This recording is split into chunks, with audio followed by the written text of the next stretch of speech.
Hello दोस्तों, good morning. स्वागत है एक बार फिर से आप सभी का Mishra ji technical YouTube channel में। दोस्तों आज है 25 जुलाई और आज की इस वीडियो में हम लोग बात करेंगे आज के दिन के सभी इंपॉर्टेंट क्वेश्चंस के बारे में। पूरी वीडियो ध्यान से देखिएगा। पूरी वीडियो आपको डिटेल में समझाई गई है। जो भी एक्स्ट्रा फैक्ट हो सकते हैं उनको बताया गया है। साथ ही साथ पुराने दिनों के करंट अफेयर का लिंक करके बहुत ही अच्छे से रिविज़न भी कराया गया है, तो आप लोग साथ साथ रिविज़न भी करते चलोगे। चलिए अब बात करते हैं लास्ट डे के क्वेश्चंस की। लास्ट डे का हमारा पहला क्वेश्चन था, ओम प्रकाश धनखड़ को किस राज्य में भाजपा अध्यक्ष बनाया गया है? तो हरियाणा में इनको भाजपा अध्यक्ष बनाया गया है। अगला, प्रधानमंत्री मोदी द्वारा संबोधित किए गए इंडिया आइडिया समिट की थीम क्या थी? तो बिल्डिंग ए बेटर फ्यूचर थी इसकी थीम। बहुत ही इंपॉर्टेंट क्वेश्चन है ये।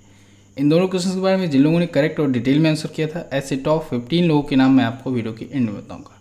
चलिए दोस्तों अब बात करते हैं आज के दिन के पहले क्वेश्चन की। आज का हमारा पहला क्वेश्चन है, राष्ट्रीय प्रसारण दिवस कब मनाया जाता है? National broadcasting day. तो ये दोस्तों मनाया जाता है प्रत्येक वर्ष 23 जुलाई को। अब ये 23 जुलाई को क्यों मनाया जाता है? क्योंकि दोस्तों 23 जुलाई को ही 1927 में 1927 में भारत में पहली बार रेडियो ब्रॉडकास्टिंग हुई थी। कहाँ से हुई थी? बॉम्बे में एक स्टेशन था, वहाँ से हुई थी, बॉम्बे स्टेशन से। ठीक है, लेकिन वो एक प्राइवेट कंपनी थी जिसने ब्रॉडकास्टिंग की शुरुआत की थी। क्या नाम था कंपनी का? कंपनी का नाम था इंडियन ब्रॉडकास्टिंग कंपनी। बाद में इसे भारत सरकार ने खरीद लिया और 1930 में 1 अप्रैल 1930 में भारत सरकार ने इसे एक्वायर कर लिया और इसका नाम चेंज कर दिया। इसका नाम रख दिया तब Indian state broadcasting service. Clear? अब यही नहीं दोस्तों, आगे चल कर के 6 साल बाद यानी 1936 को इसी का नाम चेंज करके हो गया AIR, जिसका नाम आप सभी जानते हैं, ऑल इंडिया रेडियो। ठीक है, तो इस प्रकार से ऑल इंडिया रेडियो की स्थापना हो गई 1936 को। लेकिन शुरुआत कब से हुई थी? 23 जुलाई 1927 से। इस वजह से हम लोग 23 जुलाई को दोस्तों सेलिब्रेट करते हैं नेशनल ब्रॉडकास्टिंग डे। अब ये तो हो गया दोस्तों इंपॉर्टेंट डे जुलाई मंथ का। जुलाई मंथ में अब तक जितने भी इंपॉर्टेंट डे आए हैं उनका रिवीजन कर लेते हैं। तो सबसे पहले 1 जुलाई को दोस्तों मनाया गया 4 महत्वपूर्ण दिवस। कौन कौन से? एक तो GST दिवस मनाया जाता है, एक तो नेशनल डॉक्टर्स डे मनाया जाता है, एक नेशनल चार्टर्ड अकाउंटेंट डे मनाया जाता है और एक मनाया गया दोस्तों नेशनल पोस्टल वर्कर्स डे। तो ये 4 महत्वपूर्ण दिवस 1 जुलाई से आपको याद रखना है। फिर इसके बाद 4 जुलाई को अंतर्राष्ट्रीय सहकारिता दिवस मनाया गया।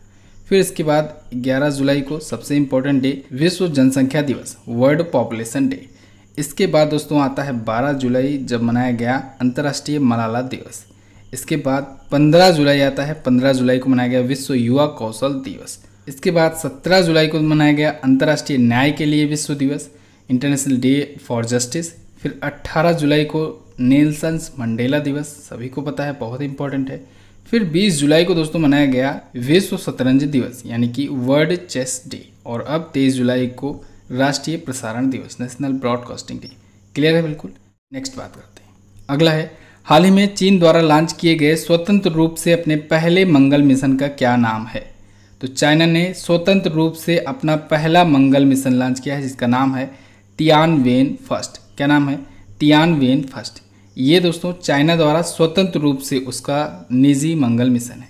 इसका क्या मतलब हुआ? इसका मतलब ये हुआ कि इससे पहले जो इसने मंगल मिशन लॉन्च किया था वो रसिया के सहयोग से लॉन्च किया था। ठीक है, उसमें रसिया का रॉकेट यूज किया गया था, वो 2011 में ही लॉन्च किया गया था। उसमें रसिया ने अपना रॉकेट यूज किया था, लेकिन वो मिशन फेल हो गया था। ठीक है, रॉकेट में खराबी आ गई और वो मिशन फेल हो गया था, लेकिन वो 2011 में लॉन्च किया गया था। इस बार चाइना ने स्वतंत्र रूप से अपना पहला मंगल मिशन लॉन्च किया है जिसका नाम है तियानवेन फर्स्ट। ठीक है, किस रॉकेट से लॉन्च किया है? तो रॉकेट का नाम है लॉन्ग मार्च 5B। क्या? लॉन्ग मार्च 5। लॉन्ग मार्च इसके रॉकेट का नाम है। कई बार मैंने आपको याद कराया। देखिए आप लोग रॉकेट का नाम याद रखा कीजिए। जैसे SpaceX का मैंने आपको बताया फाल्कन 9 रॉकेट है, चाइना का बताया लॉन्ग मार्च, याद रखना आपको। इंडिया में इसरो का जो है PSLV GSLV, ये आपको याद रखना है। रॉकेट का क्या काम होता है? रॉकेट का काम होता है सैटेलाइट को ऑर्बिट में ले जाकर के छोड़ देना। ठीक है, बस इतना सा काम होता है रॉकेट का। तियानवेन फर्स्ट दोस्तों ये चाइना के वेसांग स्पेस लॉन्च सेंटर से लॉन्च किया गया है। इसका वजन है 5 टन का। क्लियर? भी आपको याद होगा UAE यूनाइटेड अरब अमीरात ने भी अभी होप नाम का एक अपना मंगल मिशन लॉन्च किया था। उसका भी ये मार्स मिशन था और चाइना का भी ये मार्स मिशन है, मंगल मिशन है। ठीक है, UAE के मार्स मिशन का नाम था होप, याद रखना है, इंपॉर्टेंट है। ठीक है, और उसको जापान के सहयोग से उसने लॉन्च किया है। अच्छा, चाइना ने अभी एक सैटेलाइट भी लॉन्च की थी, उस सैटेलाइट का नाम था AP-6D। क्या नाम था? AP-6D नाम का एक सैटेलाइट लॉन्च किया था। वो टेलीकम्युनिकेशन सैटेलाइट था, चाइना द्वारा ही लॉन्च किया गया था। चाइना एक बार और अभी चर्चे में आया था जब आज़ाद पट्टन हाइड्रो पावर प्रोजेक्ट के लिए उसने पाकिस्तान से समझौता किया था। और चाइना अभी कल भी मैंने आपको बताया था इससे रिलेटेड एक न्यूज़ कि अमेरिका ने ह्यूस्टन में स्थित अपने चाइनीज़ दूतावास को बंद करने की घोषणा की है। इतनी जानकारी करंट अफेयर्स है चाइना के बारे में। अगला है, हाल ही में विश्व व्यापार संगठन ने किस देश को ऑब्जर्वर का दर्जा दिया? तो अभी हाल ही में वर्ल्ड ट्रेड ऑर्गेनाइजेशन ने दोस्तों तुर्कमेनिस्तान को ऑब्जर्वर का दर्जा दिया है। तुर्कमेनिस्तान एक मध्य एशियाई देश है, अभी हम लोग इसको देखेंगे वर्ल्ड मैप में, ठीक है। इसको ऑब्जर्वर का दर्जा दिया है विश्व व्यापार संगठन ने। ऑब्जर्वर का दर्जा मिलने के बाद क्या होगा? इसके बाद दोस्तों तुर्कमेनिस्तान का WTO से, वर्ल्ड ट्रेड ऑर्गेनाइजेशन से रिश्ता बन जाएगा, रिलेशन बिल्ड हो जाएगा। इससे होगा ये कि WTO का जो भी रूल रेगुलेशन है उसके तहत तुर्कमेनिस्तान भी आ जाएगा, ठीक है। तुर्कमेनिस्तान दोस्तों WTO के साथ रिलेशन बिल्ड करने वाला अंतिम पूर्व सोवियत गणराज्य बन गया है, क्योंकि ये पूर्व सोवियत गणराज्य था और ये अब अंतिम पूर्ण सोवियत गणराज्य बन गया है जो WTO के अंतर्गत आता है। अच्छा, इसी के साथ में आपको याद रखना है कि WTO का ये 25वां ऑब्जर्वर भी बना है। कौन सा? 25वां ऑब्जर्वर बन गया है तुर्कमेनिस्तान। WTO क्या है? एक संस्था है, आप सभी को पता है, विश्व व्यापार संगठन एक ऐसी संस्था है जो ये डिसाइड करती है कि दुनिया भर के देश जो हैं वो आपस में एक दूसरे से किस प्रकार से व्यापार कर सकते हैं, उनकी नीतियाँ क्या होंगी, क्या क्या रूल्स रेगुलेशन फॉलो करनी है, क्या क्या चीज़ें नहीं करनी है। इसकी स्थापना दोस्तों हुई थी 1 जनवरी 1995 में, ठीक है। रॉबर्टो एजेवेडो हैं इसके करंट टाइम पर चीफ, जिनेवा में है इसका हेडक्वार्टर। चलिए अब मैप में देख लेते हैं हम लोग तुर्कमेनिस्तान कहाँ पर है। तो सबसे पहले ये रहा हमारा प्यारा भारत, यहीं से आप ऊपर की तरफ इधर आएंगे तो ये मिल जाएगा आपको तुर्कमेनिस्तान, ठीक है। भारत के बाद पाकिस्तान, फिर अफगानिस्तान और उसके बाद है ये तुर्कमेनिस्तान, ठीक है। किससे किससे अपना बॉर्डर शेयर कर रहा है? तो ये उज्बेकिस्तान से, ईरान से अपना बॉर्डर शेयर कर रहा है। क्लियर? बिल्कुल। तुर्कमेनिस्तान की राजधानी होती है दोस्तों अश्खाबाद। क्या होती है? अश्खाबाद होती है यहाँ की राजधानी। और यहाँ के करंट टाइम पर प्रेसिडेंट हैं गुरबांगुली बर्दी मोहम्मदेव। कौन है? गुरबांगुली बर्दी मोहम्मदेव। यहाँ की करेंसी है तुर्कमेन न्यू मनत। यह आपको दिख रहा है कैस्पियन सागर। ये दुनिया का सबसे बड़ा लैंड लॉक्ड सागर है। लैंड लॉक्ड मतलब होगा चारों तरफ से लैंड से घिरा हुआ। क्लियर है? अगला है, हाल ही में किस बैंक ने Insta click saving account launch किया? तो अभी हाल ही में बैंक ऑफ बड़ौदा ने दोस्तों Insta click saving account launch किया है। ये पूरी तरीके से paperless digital online saving account है। इसमें हर प्रकार के फीचर्स हैं ऑनलाइन बैंकिंग से रिलेटेड, जैसे मोबाइल बैंकिंग हो गया, इंटरनेट बैंकिंग हो गया, UPI सिस्टम हो गया, ठीक है, डेबिट कार्ड वगैरह हो गया, सारी चीज़ें हैं ऑनलाइन पेमेंट से रिलेटेड। तो इंस्टा क्लिक सेविंग अकाउंट जो कि पूरी तरह से paperless digital online saving account है, इसको लॉन्च किया है बैंक ऑफ बड़ौदा ने। बैंक ऑफ बड़ौदा के बारे में जानते हैं। ये दोस्तों भारत की तीसरी सबसे बड़ी सरकारी बैंक है, तीसरी सबसे बड़ी PSB है, पब्लिक सेक्टर की बैंक है, ठीक है। पब्लिक सेक्टर की कितनी बैंकें हैं, कौन कौन सी हैं, किस नंबर की हैं, इस पर मैंने आपको वीडियो दी हुई है, आप लोग देख सकते हैं। फुल डिटेल वीडियो है। जो जानकारियाँ आपको मैं यहाँ पर शो करा रहा हूँ, सारी जानकारियाँ सभी बैंकों के बारे में दी गई है, आप लोग सर्च करके देख सकते हैं। इसका हेडक्वार्टर है वडोदरा में, गुजरात में। इसकी स्थापना हुई थी 20 जुलाई 1918 को। इसके MD और CEO संजीव चड्ढा जी को बनाया गया है। अच्छा, अभी 1 अप्रैल 2019 को, ध्यान रखिएगा, 1 अप्रैल 2019 को विजया और देना बैंक का विलय हुआ बैंक ऑफ बड़ौदा में। अब यहाँ पर ध्यान रखने वाली बात यह है कि 1 अप्रैल 2020 को भी विलय हुए थे। 10 बड़े बैंकों का विलय होकर 4 सरकारी बैंक हुआ था, लेकिन उनमें ये नहीं शामिल था। इसको आपको ध्यान रखना है। 1 साल पहले ही इसमें विलय हुआ था, ठीक है। जो 10 बड़े बैंकों का विलय हुआ था उस पर भी मैंने आपको सेपरेट वीडियो दी हुई है, लेकिन उसमें बैंक ऑफ बड़ौदा शामिल नहीं था। ये 1 साल पहले ही विलय हो गया था, यानी 2019 में इसमें विलय हुआ था विजया बैंक और देना बैंक का। क्लियर? नेक्स्ट बात करते हैं। अगला है, इंटरनेशनल सोलर अलायंस समझौते पर हस्ताक्षर करने वाला 87वां देश कौन बना? तो वो बन गया है निकारागुआ। निकारागुआ दोस्तों एक कंट्री है और इसने इंटरनेशनल सोलर अलायंस समझौते पर हस्ताक्षर कर दिए हैं, यानी कि ये भी इस समझौते से जुड़ गया है, ठीक है। इंटरनेशनल सोलर अलायंस है क्या? तो दोस्तों नवंबर 2015 में पेरिस में, फ्रांस की राजधानी पेरिस में एक यूनाइटेड नेशंस पर क्लाइमेट चेंज समिट हुई थी। United nation climate change summit यानी कि संयुक्त राष्ट्र जलवायु परिवर्तन सम्मेलन हुआ था।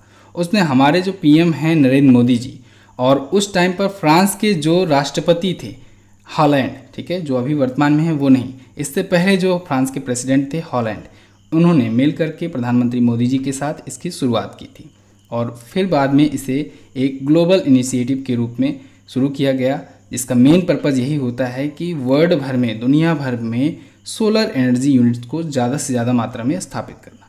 ठीक है, तो ज़्यादा से ज़्यादा सोलर एनर्जी का यूज़ करने के लिए, ज़्यादा से ज़्यादा सोलर एनर्जी यूनिट्स को स्थापित करने के लिए ही इसकी स्थापना हुई। इसका हेडक्वार्टर है हरियाणा के गुरुग्राम में। हरियाणा के गुरुग्राम में है इसका हेडक्वार्टर, यानी भारत में ही है इसका हेडक्वार्टर।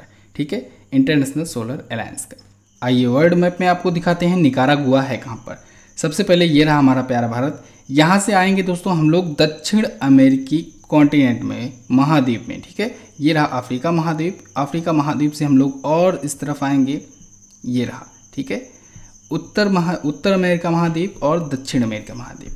यहाँ पर बीच में आपको दिख रहा है मैक्सिको। मैक्सिको के पास में यह दिखा आपको ग्वाटामाला। ठीक है, ग्वाटामाला के नीचे आपको मिल जाएगा निकारागुआ। ठीक है, निकारागुआ, ये दिख रहा है ना, निकारागुआ। ठीक है, यानी कि ये उत्तरी अमेरिका महाद्वीप और दक्षिणी अमेरिका महाद्वीप के बीच में पड़ता है। क्लियर। यहाँ की राजधानी है मैनागुआ। यहाँ की करेंसी है निकारागुआ कार्डोबा। क्या? Nicaragua Cordoba. और यहाँ के प्रेसिडेंट हैं डेनियल आर्टोगा। कौन है? डेनियल आर्टोगा। नेक्स्ट है, हाल ही में किसने भारत का पहला नंबरलेस कार्ड लॉन्च किया? तो अभी हाल ही में दोस्तों फैमपे ने, किसने? फैमपे ने भारत का पहला नंबरलेस कार्ड लॉन्च किया है। फैमपे नाम का ये नंबरलेस कार्ड जो है ये स्पेशली टीन एजर्स के लिए डिज़ाइन किया गया है। ये दोस्तों वर्क तो डेबिट कार्ड की तरह ही करेगा, लेकिन इसमें ना ही कार्ड नंबर होगा और ना ही इसके लिए अलग से अकाउंट ओपन कराने की ज़रूरत पड़ेगी, ना ही इसके लिए अलग से बैंक अकाउंट की ज़रूरत पड़ेगी। ठीक है, इसमें पेमेंट से लेकर के ब्लॉक करने तक की सारी फीचर्स इसमें मौजूद हैं फैमपे में। क्यों लॉन्च किया गया है? तो बेसिकली होता क्या है दोस्तों, जब पेरेंट्स अपने बच्चों को कैश देते हैं या फिर डेबिट कार्ड देते हैं या फिर क्रेडिट कार्ड देते हैं, तो फिर उनको डर रहता है कि कहीं कार्ड उनसे खो ना जाए। अगर उनसे कार्ड खो जाता है तो फिर कार्ड से ज़्यादा पैसा भी निकल सकता है या फिर उसका गलत इस्तेमाल भी हो सकता है। तो ऐसे में इन सब चीज़ों से बचने के लिए ये फैमपे लॉन्च किया गया है, जिसमें दोस्तों प्रोसेस यही है कि इसमें ना कोई कार्ड नंबर होगा, ना ही इसके लिए अलग से बैंक अकाउंट की ज़रूरत पड़ेगी। इसको उसी से लिंक कर दिया जाएगा जिसके थ्रू बच्चे जो होंगे वो पैसे विड्रॉ कर पाएंगे। ठीक है, यूपीआई के माध्यम से पेमेंट भी कर सकते हैं, विड्रॉ भी कर सकते हैं और भी बहुत सारी चीज़ें कर सकते हैं। और साथ ही में एप्लीकेशन के माध्यम से, मोबाइल ऐप के माध्यम से जब चाहे वो इसे ब्लॉक भी कर सकते हैं इस कार्ड को। ठीक है, अगर खो जाता है तो ऐसे में भारत का पहला नंबरलेस कार्ड लॉन्च किया गया है फैमपे के द्वारा, जिसका नाम है फैम कार्ड। क्लियर है दोस्तों? वीडियो अगर पसंद आया करे तो वीडियो को लाइक और शेयर कर दिया करो। आप लोग वीडियो देख करके चले जाते हो, लाइक नहीं करते हो और शेयर भी नहीं करते हो इसे। आजकल देख रहा हूँ मैं, जब वीडियो की एंड में बोलता हूँ लाइक और शेयर करने को, जिससे आप बीच में डिस्टर्ब ना हो, तो आप लोग वीडियो को लाइक ही नहीं करते हो। वीडियो को लाइक कर दिया करो, देखा करो तो, और शेयर भी इसे कर दिया करो। अपने 5 से 10 दोस्तों के पास शेयर कर दिया करो। अगर आपको लगता है कि मैं जो कंटेंट दे रहा हूँ आपके लिए यूज़फुल हो रहा है, आपको इसका फ़ायदा आगे चलकर मिलने वाला है, तो फिर वीडियो को लाइक और शेयर कर दिया करो। सब्सक्राइब भी कर लो चैनल को अगर आप पहली बार आए हो चैनल पर।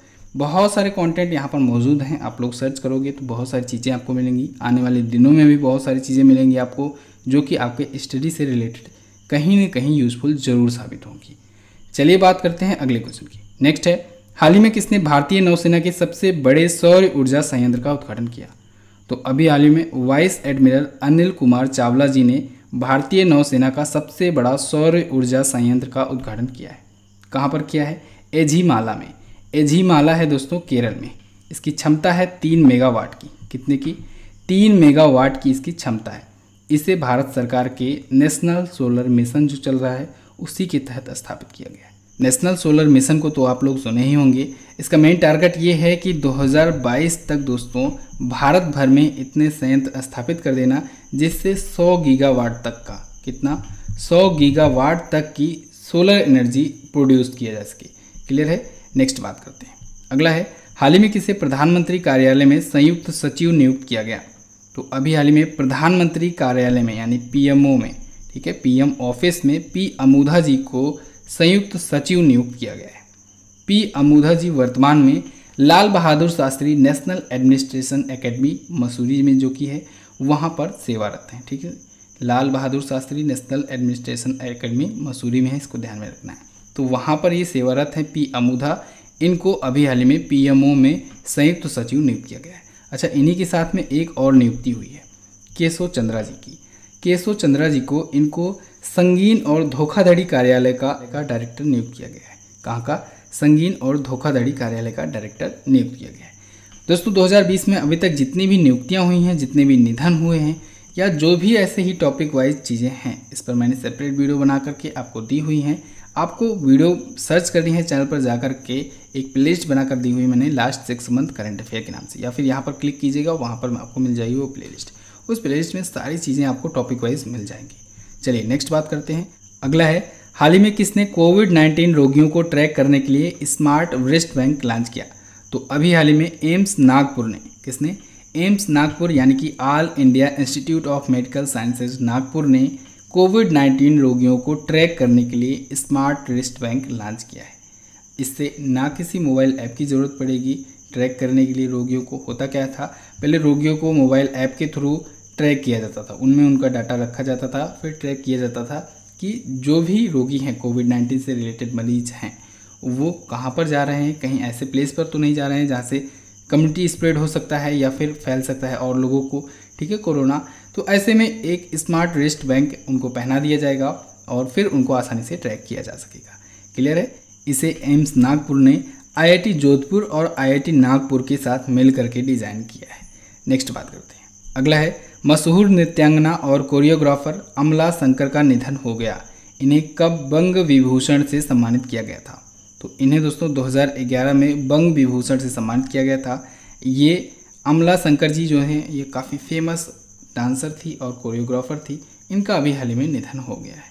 तो याद रखना है आपको एक इम्पॉर्टेंट पॉइंट यहाँ से कि 2011 में इनको बंग विभूषण से सम्मानित किया गया था। क्लियर है? तो बस दोस्तों ये तो थे आज के दिन के हमारे top 10 current affair. I hope आपको वीडियो पसंद आई होगी। वीडियो अगर पसंद आई है, हेल्पफुल लगी है, तो वीडियो को लाइक और शेयर कर दीजिएगा। चलिए अब बात करते हैं हम लोग क्वेश्चन ऑफ द डे की। आज का पहला क्वेश्चन है आपके लिए, ब्रिक्स देशों का पहला सम्मेलन किस देश में आयोजित हुआ था? अगला है, भारत में अप्रत्यक्ष रूप से लगने वाले कर की निगरानी कौन करता है? दोनों ही क्वेश्चन इंपॉर्टेंट है। दोनों के बारे में आपको जो पता हो डिटेल में आंसर कीजिए। वीडियो आप देख लिए हैं तो जाइए इसकी क्विज भी सॉल्व कर लीजिए। क्विज मिलेगी आपको Mishra ji technical MGT app में। वहीं पर आपको बहुत सारे स्टडी मटेरियल्स और भी बहुत सारी यूजफुल चीज़ें मिल जाएंगी, वीडियोज़ मिल जाएंगी कैटेगरी वाइज, तो आप लोग वहाँ से देख सकते हैं। बात करते हैं उन लोगों के नाम की जो लोग कल की वीडियो में डिटेल में आंसर किए थे। उनके नाम हैं जगजीत वर्मा, राहुल कुमार, रमजान खान, श्यामशेर कुमार, नेहा जायसवाल, वंदना अग्रवाल, मनु पांडे, अमित चौधरी, रेखा बुनकर, प्रेरणा राय, साबिर आलम, रविशंकर, जोगिंदर, हर्ष सोनी और द रियल वर्ड। तो दोस्तों इस वीडियो में बस इतना ही। कैसी लगी आपको वीडियो आप लोग कमेंट करके हमें जरूर बताइएगा। वीडियो अगर अच्छी लगी है तो लाइक करके हमारा उत्साह बढ़ाइए। साथ ही इन दोनों इंपॉर्टेंट वीडियोस को जरूर देख लीजिएगा और आने वाली वीडियोस का नोटिफिकेशन पाने के लिए सब्सक्राइब करके बेल आइकन को जरूर दबाएं। मिलते हैं किसी अन्य वीडियो में, तब तक के लिए नमस्कार, जय हिंद, वंदे मातरम।